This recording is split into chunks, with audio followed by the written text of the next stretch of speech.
Hey, listeners. My name is Elisha, the founder of the Witnesses podcast. It's so beautiful to have you listening to our podcast. And I want you to know something that means a whole lot to me. Thank you for tuning in. And one thing I love to tell all of our listeners is it's not just about you listening, but listening to understand. Understanding is the most important thing. So important. So, you have to listen, learn, and practice.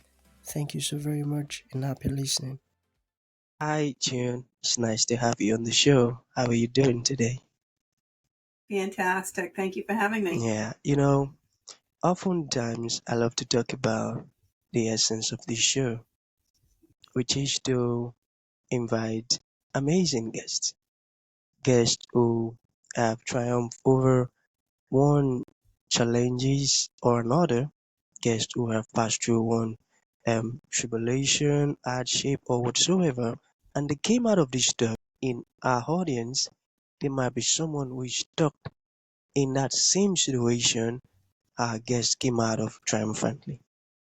So, and I tell you, June, this has been of a great help to diverse people because I get feedback from people who are listening on how the show has been of a great help to them, and I'm so happy about it. So that's why we invite you, June.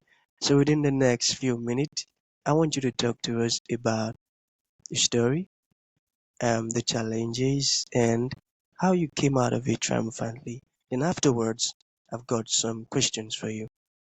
Okay, let's get started. Sure. So it's interesting. Everyone has their different challenges, right? And I think everyone looks at everyone else and thinks, "Oh, they've had such an easy life. Oh, look, everybody must have handed everything to them to get them where they are." And for most people, that's not really the case. We chose the life that we live here. We literally planned it for different reasons. And if you don't like what's happening in your life, you have nobody to blame but you, honestly. Yeah, seriously. Mm, And everything in life is perspective. So you can look at it as poor me or why not me, right? So I grew up in a very difficult situation. I was one of 8 children. My parents were extremely abusive. Although my father was a business owner by the time I was born, we were broke. We had no money. We lived in an unfinished house. I was on welfare. My parents were both hoarders and very abusive to all the children. So we really only had each other to kind of rely on, and we didn't even really have that because there was such age differences between each of us. mm, So, most of my family ended up being alcoholics or drug addicts. Some of them are dead. I always said that there, by the grace of God, go I, because it could always have been me. mm, It could have always been me. But apparently I didn't plan that. I planned something completely different for me. mm, And I made it through. I don't say I was raised. We were dragged up, literally. And you can always look at things and say, you got the short end of the stick, or you can always look at it and say, hey, at least I got part of a stick, right? I got something there, didn't I? mm, So, I was always grateful for what I had, and I was always grateful for the people that came into my life to help me. I mean, I literally had friends and neighbors that, fed me and taught me how to eat properly and manners and took me to their churches, and mm, I was very fortunate. I was very fortunate. mm, And, it's the old adage, you have to also do something for yourself. You can't just, pray and hope everything works out for the best. There's self-responsibility in there somewhere. mm, Okay. So that's where you have to pull yourself up by the bootstraps and know that, there is a God above. Doesn't matter what you call him. There's only one. I died when I was 27, and it was a difficult decision to come back here. mm, It's just amazing on the other side. And when you get there, you'll find out there is only one. Doesn't matter what you call it, God, Buddha, source energy, it doesn't really matter. There's only one. mm, And it's amazing on the other side. But I knew I had a purpose here still. And I literally came back here for my children. And at the time, I didn't have my third one, and I have him now, and he's amazing. And we all have our struggles. He has his struggles just like everyone else, but it's all in your perspective. Everything in life is your perspective. And you can choose to look at it from a negative perspective, and that will just keep bringing you more negativity, because thoughts are things, and where your thoughts go, your energy flows, and that's what you attract. Or you can look at it from a positive perspective, and you can be grateful for what has been brought to you and ask, what am I supposed to do next? Amazing. And that's actually correct. That's so true. Because, you know, oftentimes when people face challenges, they actually have this negative perspective towards it. These challenges is actually against me and not for me. It's actually against my good and not for my good. I get it. I get your point. You're It'll correct. attract more negativity. Yeah. Yeah, we're all energetic beings. We're not the suit that sits in front of us. We are the energetic soul that's inside. That's who we truly are. And when you get to the other side, you're all the same. You're all just energy. And you're separated basically by your belief systems and how advanced your soul is. That's it. You're not the suit. You leave the suit behind. That's correct. And I love to call the body a dirt suit. And now hearing you say you leave the suit behind, that's so correct. Okay. Just what it is. Yeah, I tell you. And I'm still going to come back to ask you a question concerning what you said earlier at what happened when you were at age 27. But I've got a very important question, and I'm so eager to hear from you. Are you ready? Sure. All right. So it says, how can, take for instance, there is an individual who all his life is been getting in contact with wrong partners, wrong partners. They keep trying this wrong partner, keep trying that wrong partner. And now let's say that person is asking, hey Jane, how can I attract the right partner by knowing the three different types of relationships? What would your response be? So it's not a matter of knowing the different relationships. It's a matter of learning your soul lessons. And that's why I wrote the book, All's Fair in Love and Karma, because we come here literally to help learn our 5 soul lessons. And that's what helps your soul advance on the other side. And the people that we bring into our life are either people that we owe karma to from a past life. They owe us karma from a past life. They're here to teach you something or for you to teach them something, and they come into your life for a reason. So let's say, the universe wants you to think that you have choice, okay, and free will. So the universe is going to offer you door 1, 2, and 3. Most people take door 1, they go through it, they might get married and have a couple of children, they get divorced. They're back in front of door 1, 2, and 3 again. What do? They take door 1 again. They're going to go through it again. They're going to get married. They're going to have a couple kids. They're going to get divorced. They're going to be in front of door 1, 2, and 3 again. If they learned their lesson, they will stop repeating. Okay? And then they will take door 2 or door 3. And they may still get married and have children again, but it's not going to end the way the other 2 did, because they learned what lesson it was. And the 5 soul lessons that we have to learn, the first one is self-worth. You have to understand that it's not about valuing yourself, because that's what other people do. They place a value on you. Self-worth is the accumulation of all of that. And it's the knowing that you are the only one of you in this entire universe. How special are you that they felt they needed you here? So you're here for a reason, and you're the only one there is. And it's not selfish and it's not narcissistic to put yourself first. Everything comes from that. If you can't take care of yourself, you're never going to be able to take care of anyone else, are you? Right? It starts with you. Yeah. And no one can make you do anything. No one is that powerful to make you do anything. No one can make you happy. That's an inside job. When you're happy, it will ping pong off on everyone around you. Okay? But that is the first thing you have to learn. Learn is self-worth. Then there is trust and communication. and you have to communicate with everyone in your life, in every relationship, whether it's a child, a parent, a lover, your wants and your needs. Otherwise, they're not going to know. You have to trust that there is a higher power and that there is a plan and that everything's happening not to you, but for you and for your highest and best. Okay? And you have to be able to trust your partner enough to be able to communicate to your partner what it is you want and need. Because sex is just another form of communication. If you can't communicate outside the bedroom, you're never going to be able to trust them enough to communicate inside the bedroom. Okay? Then you have unconditional love.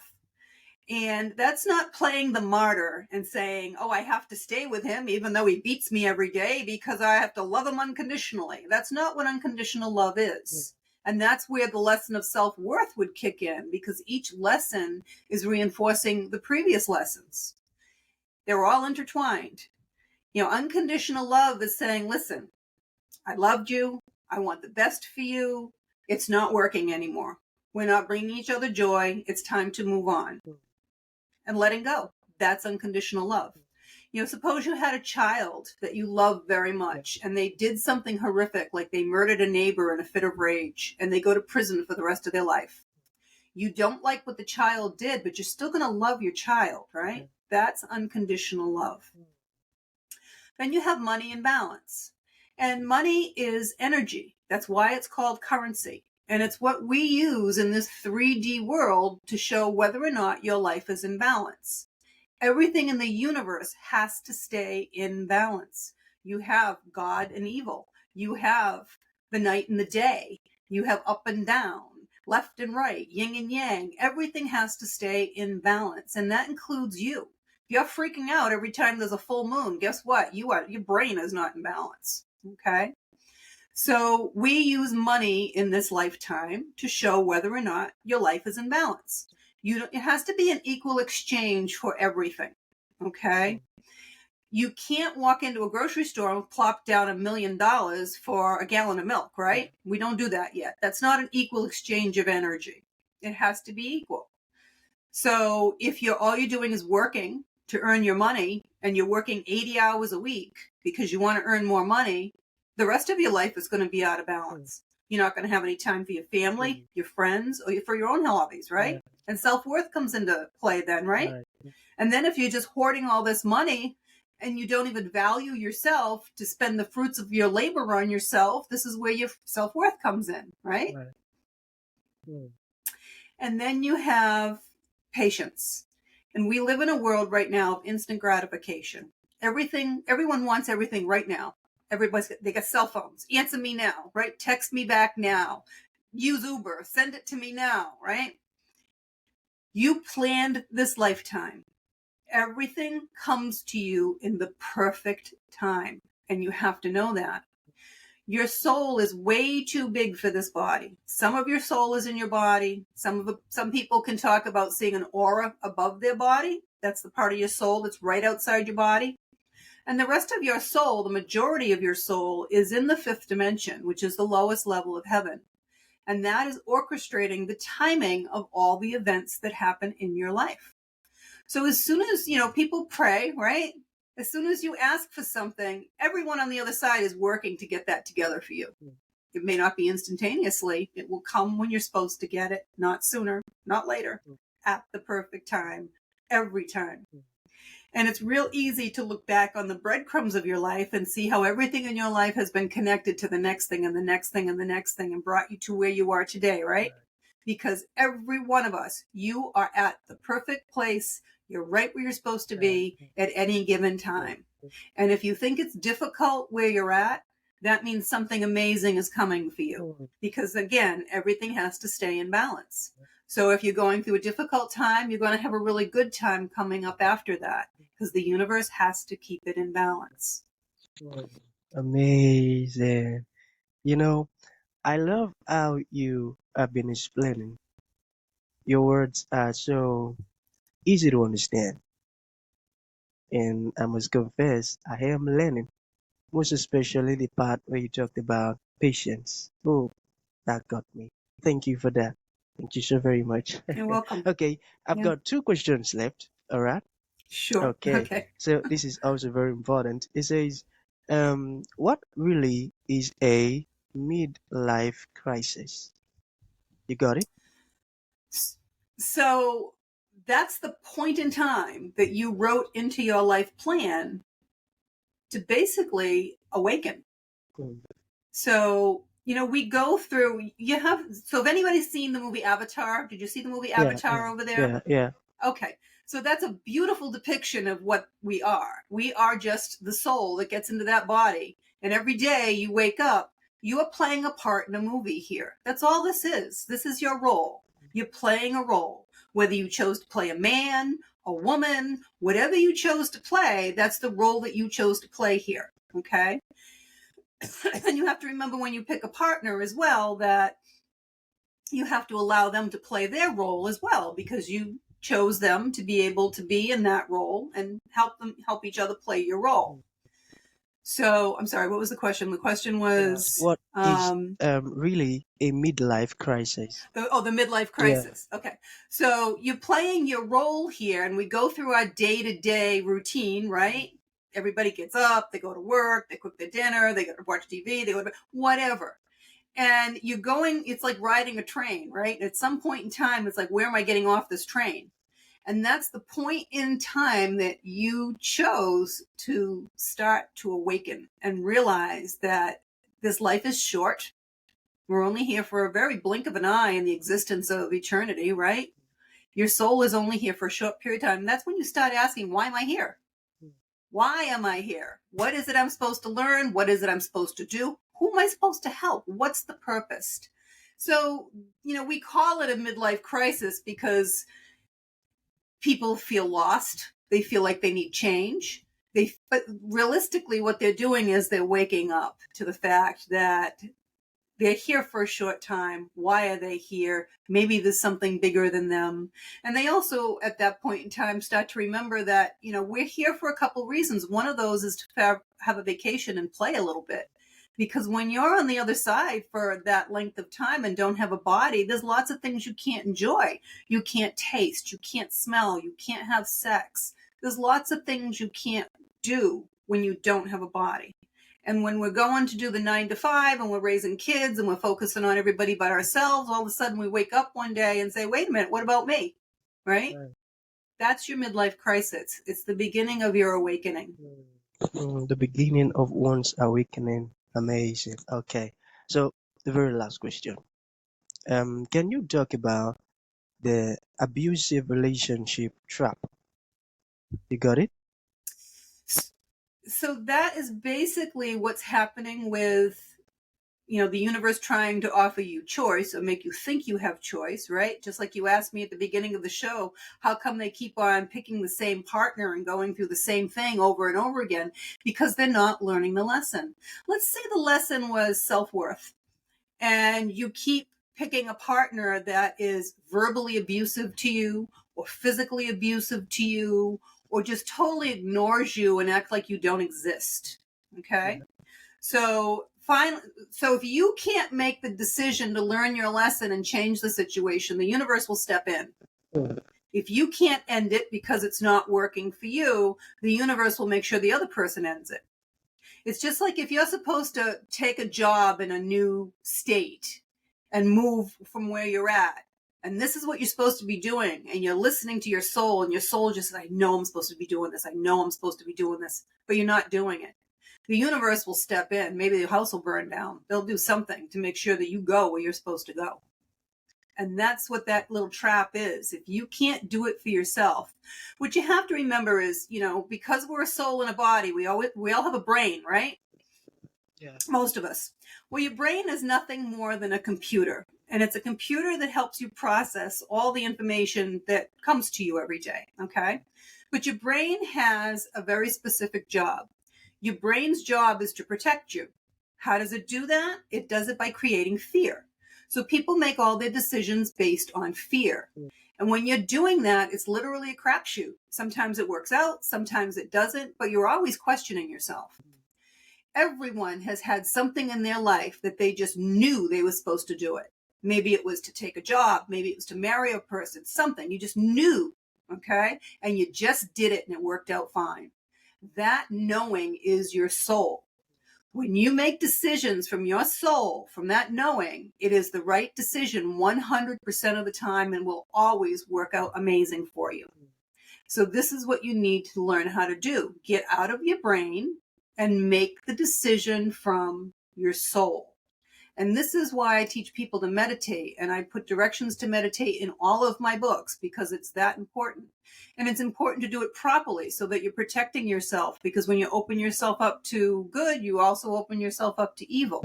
Okay? And if you have a good heart, you're a target for evil. And I guarantee you'll be attacked at some point in time. I've been attacked many times, and I know many people that have. Go talk to a priest. They'll tell you how many times they've been attacked by evil, because if they have a good heart, that's what happens. So you have to protect yourself.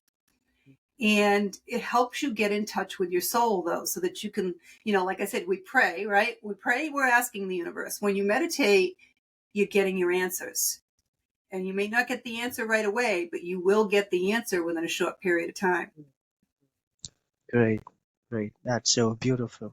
Okay, so to round up with, June, what would you like to say in conclusion to anyone listening? Conclusion of what? Yeah, I said in conclusion, to round up with, what would you like to say to anyone listening to us? Oh, to anyone listening? Yeah. Sure. So you have choices in life. Your choices are to stay in the situation you're in if you're not real happy with what's happening, or you have, you can learn. And education is power, right? Knowledge is power.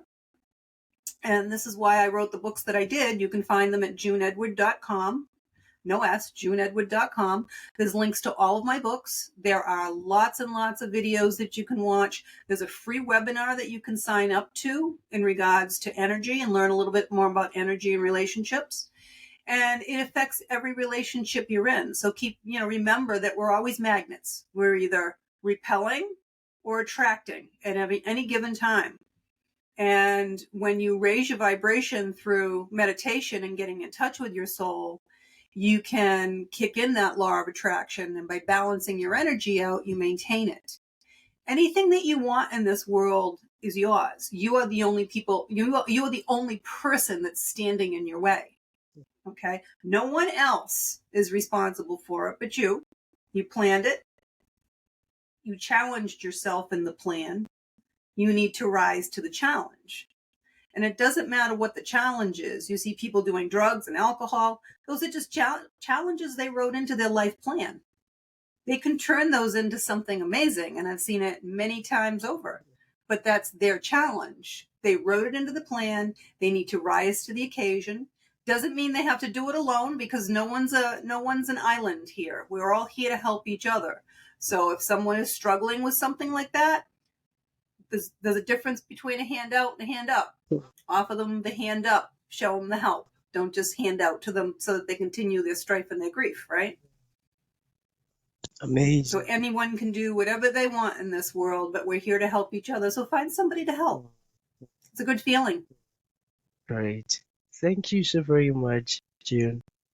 It was Oh, you're very welcome. Thank you for having me. Your words are so insightful and transforming. And I'm so sure that anyone who is stuck up in any situation related to what you've talked to us about, they are going to be experiencing transformation. Your words are so full of insight. Thank you for honoring the invite. It means a whole lot. Thank you for having me.